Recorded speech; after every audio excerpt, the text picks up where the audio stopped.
I don't know if you've had a similar experience, but I've noticed that the term brain fog has come up a lot more frequently in conversation lately with people of different ages and different backgrounds and in different states of health. So it got me thinking, what is this brain fog phenomena? Is this a new word that now that we have a label for something, we are recognizing it in ourselves? Or is this something that's just increasing exponentially? So I actually looked it up, and the term originated in the 1850s. So it's not a new word, but there's still something going on in this particular moment with brain fog. So if we look at brain fog medically, yes, it's a symptom of things like MS and fibromyalgia and also of long COVID. So that makes it extra relevant in today's world. But I think it's also a term that just applies to how we all feel sometimes, right? We all just feel like kind of in a daze, sort of sleepy, like we can't think straight. So I think it is both clinically increasing, but also it is a term that has come into our regular speech more, and therefore we notice it in ourselves.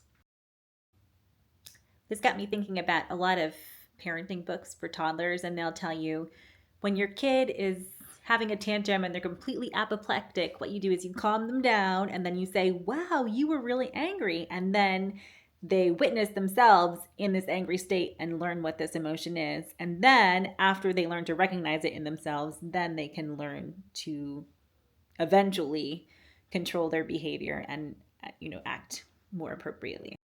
So this thought, along with thinking about brain fog, got me wondering, can we apply this to ourselves as adults? So, what's the opposite of brain fog? I would say it's when you're in a state, maybe kind of a sleepy or dazed state to begin with, but all of a sudden a soft breeze comes through and the clouds part way and a beam of sun pours out of the clouds. So maybe it's just a moment of insight or inspiration.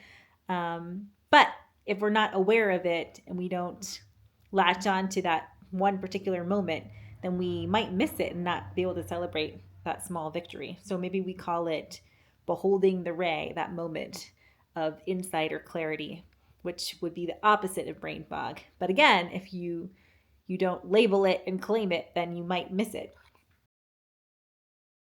I think this could apply to a lot of other common terms we have.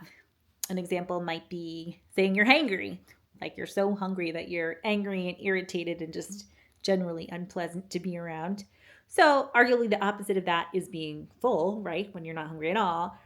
But if you're trying to reframe it, so you're thinking about what state you want to be entering a meal, maybe you could say you're hungerful and that's what you strive to be, like yearning for food. Like maybe you're preparing for your Thanksgiving dinner and you go for a long walk or a long run, so you're appropriately hungry and you can thoroughly enjoy your food. So maybe hungerful is a term that you're going to start using so that you recognize the state and can appreciate it and work towards being in that place more frequently and trying to avoid the hangry place. Another thing we might say is I'm feeling under the weather, which means like generally like blah, right? Nondescript, but not great. Um, so I think the opposite of that, okay, you could say it's feeling excellent and vital and energetic, but how often are we feeling like we're on top of the world and just bursting with energy? Probably for most people, not every day. But if you want to reframe it as I'm trying to be in a state where everything is all right, like you wake up and maybe you're a little creaky and you're groggy and you need a cup of coffee to get going, but you know what? On the whole, everything is all right. And if that's a term you could incorporate into how are you feeling and your response to it, maybe you can recognize and appreciate that place where everything is not perfect, but you know what? Everything is not so bad after all.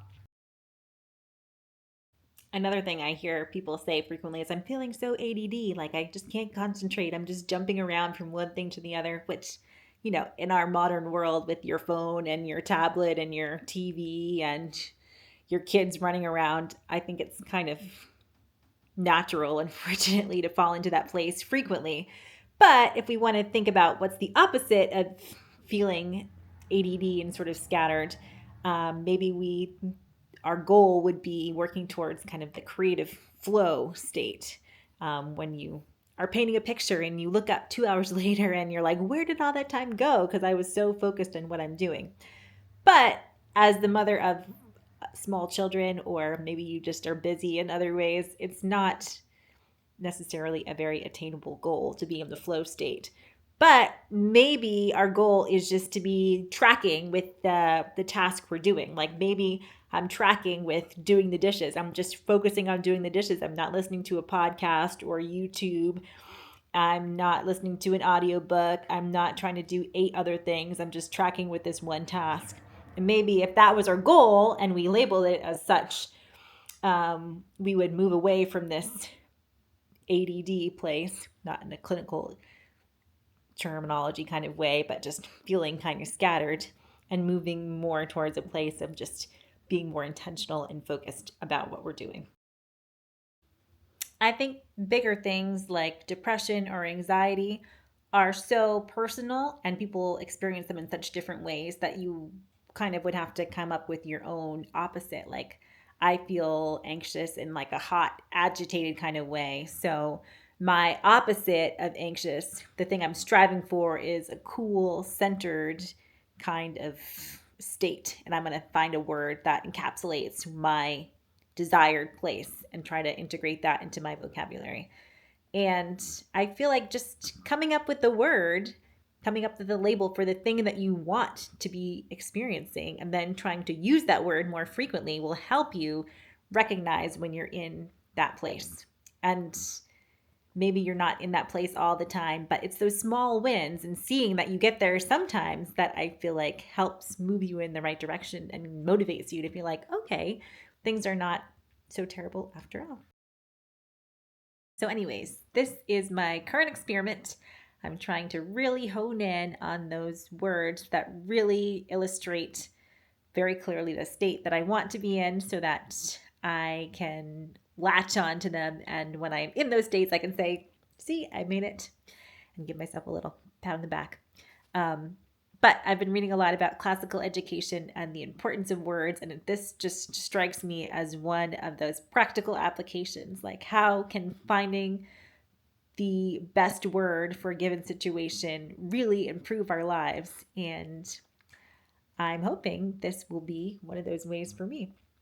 So if you have words that you think really illustrate feelings or states that you want to be in, I'd love to hear from you about what some of those are. I know some of mine were kind of silly, and I know I'm not really a wordsmith, and I have no Latin or Greek background to help me formulate my own new words. But you know what? Shakespeare didn't know Greek either and hardly knew Latin, and he made up a whole lot of new words. So more power to you to do the same.